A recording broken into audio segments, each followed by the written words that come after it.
Olá a todos do canal. Pedimos a todos para dar um like e se inscrever no canal. Pedimos sua ajuda. Veja esta notícia do futuro do ensino religioso no Brasil. Estado e fé. STF decide. Polêmica sobre como ensinar religião nas escolas. Ministros retomam nesta quarta-feira julgamento sobre se crianças do ensino fundamental devem ter aulas gerais sobre religiões ou devem oferecer ensino de confissões específicas. De um lado, associações católicas e evangélicas. De outro, órgãos tão dispares quanto a Federação das Associações Muçulmanas e a Liga Secular Humanista do Brasil. No meio, crianças do ensino fundamental e os 11 ministros do Supremo Tribunal Federal, STF. Nesta quarta-feira, o STF deve retomar o julgamento da ação direta de inconstitucionalidade, a DIN 4.439, que discute diretrizes sobre o ensino religioso nas escolas. A ação foi proposta em 2010 pela Promotoria-Geral da República, PGR, e pede que, no ensino fundamental na rede pública, só haja aulas de religião se o conteúdo se tratar das doutrinas, práticas, histórias e dimensão social das diferentes religiões. O professor ou professora da disciplina também não deve privilegiar ou ser representante de nenhum credo, como um padre, o rabino, um pastor ou uma ialorixá, mãe de santo. Atualmente, a Lei de Diretrizes e Bases da Educação Nacional prevê que as escolas ofereçam obrigatoriamente o ensino religioso para crianças. No entanto, a disciplina é facultativa, e os alunos só participam se eles, ou seus responsáveis, manifestarem interesse. Mesmo assim, a PGR entende que, por não determinar se as aulas podem ser confessionais, ligadas a uma confissão religiosa, ou não, a lei dá espaço para que predomine o ensino da religião católica nas escolas municipais e estaduais, o que violaria o princípio de que o Estado é laico. O STF já deu início ao julgamento, faltam votar hoje apenas Marco Aurélio, Celso de Mello e Carmen Lúcia.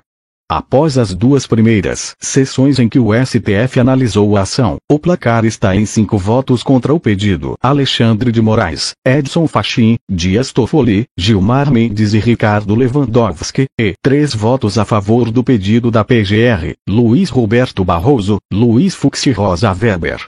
O que está em jogo, para alguns, é o respeito à letra da Constituição de 1988. Para outros, o grau de tolerância às diferenças religiosas que temos hoje no país. E há quem acredite que o ensino de religiões cristãs nas escolas reflete a demografia do povo brasileiro, que seria ingratidão impedir o ensino confessional nas escolas. Limites. Na primeira sessão do julgamento, Barroso, que é relator da ação, Fux e Weber concordaram com o argumento da Procuradoria de que o ensino religioso, mesmo que facultativo, pode expor crianças a constrangimentos, caso elas escolham não frequentar as aulas, por exemplo. Esta também é a posição da maior parte das associações de educadores, ONGs de direitos humanos e congregações religiosas que pediram para que seus argumentos fossem ouvidos pelo tribunal. Defendemos que o STF estabeleça limites negativos à presença do ensino religioso nas escolas públicas, limites do que não pode ser, disse à BBC Brasil Denise Carreira, relatora nacional de direitos humanos da Plataforma Brasileira de Direitos Humanos, Econômicos, Sociais, Culturais e Ambientais, DESCA, ligada à Unesco, órgão da ONU para a Educação, Ciência e Cultura. Entre outros, que não podemos ter matrícula automática na aula de religião, que hoje é o caso em muitas redes de ensino. A família que não quer tem que passar por um procedimento longo para tirar a criança. Também defendemos que o ensino religioso não pode ser oferecido em horários de disciplinas obrigatórias, aulas no meio período, por exemplo. Muitas escolas fazem isso para forçar a barra. Para a Carreira, o STF deveria ir mais longe. Além de definir o tipo de ensino religioso que deve ser oferecido às crianças, também deveria discutir se este deve ser custeado pelo poder público, como a lei atual permite. No momento em que o país está com a dificuldade da implementação do Plano Nacional de Educação por falta de recursos, não tem cabimento investir dinheiro público em ensino religioso, afirma. Túlio Viana, professor da Faculdade de Direito da UFMG, o advogado que representa a Liga Humanista Secular do Brasil, LIS, que congrega pessoas sem religião, como agnósticos e ateus, acredita que a ação da PGR busca, de certo modo, corrigir uma contradição dentro da própria Carta Magna. Ao prever o ensino religioso, a Lei de Diretrizes e Bases da Educação quase prevê uma exceção dentro da regra da laicidade do Estado. Então isso precisa ser interpretado de forma restritiva. Ou o Estado financia uma espécie de catecismo em sala de aula ou oferece uma disciplina que daria ao aluno uma visão geral das várias religiões. Sem proselitismo. Isso nos parece mais de acordo com a visão que a Constituição de 1988 consagrou, disse a BBC Brasil. Do outro lado, o advogado da Conferência Nacional de Bispos do Brasil, CNBB, Fernando Neves, enfatiza que a Igreja Católica, defensora do ensino confessional, não quer necessariamente um catecismo nas escolas públicas. Defendemos o ensino de todas as religiões, como a Constituição diz. Por exemplo, aulas de religião na sexta-feira, no último horário. As crianças manifestariam sua preferência e as próprias congregações religiosas se encarregariam, como parceiras das escolas, de mandar seus representantes voluntariamente para dar aula, disse a BBC Brasil. Pode-se falar da história e dos valores das religiões em aulas de história e filosofia, sem privilegiar nenhuma delas. Mas, ensino religioso é aprimoramento em determinada fé. Claro que a CNBB quer que todo mundo tenha aula da religião católica, mas admite que possam existir pessoas que queiram religiões africanas, das evangélicas, do judaísmo. No censo 2010, 64,6% dos brasileiros se declararam católicos e 22,2% protestantes, o que inclui igrejas evangélicas, tradicionais, pentecostais e neopentecostais. Mas também há espíritas, testemunhas de Jeová, seguidores de religiões de matriz africana como Candomblé e Umbanda, budistas, judeus, muçulmanos, Bahá'í, seguidores do Santo Daime e outros.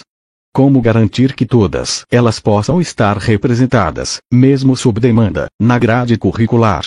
Reconheço que essa dificuldade possa existir, mas depende de as congregações mandarem as pessoas para as escolas. Dificilmente elas terão todas essas aulas, mas depende de cada região. Na Bahia, por exemplo, onde há influência maior das religiões africanas, pode ter mais aulas delas. Ou até uma disciplina interconfessional, de currículo combinado entre duas religiões, sugere Neves, da CNBB. Não posso imaginar que isso fomente a discriminação e, sim, ensine a tolerância. Se você tem 6 classes no mesmo horário, cada um indo para onde quiser, isso ajuda. Quem não quiser vá jogar bola, vai para casa mais cedo. Quem paga? A ideia de que as escolas públicas consigam manter diversas aulas de religiões diferentes, no entanto, é vista como utópica por outros especialistas. Nossas escolas já não têm salas suficientes para todo mundo. Imagine se no dia do ensino religioso tiver pelo menos 5 ou 7 aulas diferentes. E como será o pagamento desse pessoal se for pelo poder público? Continuamos dizendo que o melhor lugar para a defesa do ensino religioso é na sociedade civil. As igrejas têm televisões, Twitter, têm as famílias, as igrejas, os templos, disse a BBC Brasil Carlos Roberto Jamilcuri, professor da PUC Minas, ex-membro do Conselho Nacional de Educação e um dos principais especialistas legislação educacional no país. Já Túlio Viana, da Liga Humanista, diz que seria impossível, a rigor, manter o ensino religioso sem o dinheiro do contribuinte. Mesmo com parcerias, as aulas não seriam gratuitas. Há o aluguel do prédio público, eletricidade, água, limpeza, estrutura onde as aulas serão dadas. O Estado acaba pagando de qualquer forma. Isso viola a laicidade do Estado, afirma. Cury relembra que a Lei de Diretrizes de Bases da Educação de 1996, em seu artigo 33, deixava claro que o ensino religioso nas escolas fundamentais poderia ser confessional, de acordo com as preferências dos alunos e de suas famílias, mas que ele não deveria ser custeado pelos cofres públicos. 7 meses depois, no entanto, o artigo foi alterado e deixou de mencionar tanto o ônus ao poder público quanto o ensino confessional. Atualmente, ele diz apenas que é proibida qualquer forma de proselitismo religioso, de que o conteúdo das aulas e as normas para a admissão dos professores devem ser regulamentados pelos sistemas de ensino. Com essa mudança, diz o especialista, abriu-se o espaço para que municípios e estados pagassem a conta dessas disciplinas, e as oferecessem da maneira como quisessem. Eu estava no Conselho Nacional de Educação na época. Não conseguimos dar orientações aos estados e municípios, então ficou livre para que eles assumissem ou não esse ônus.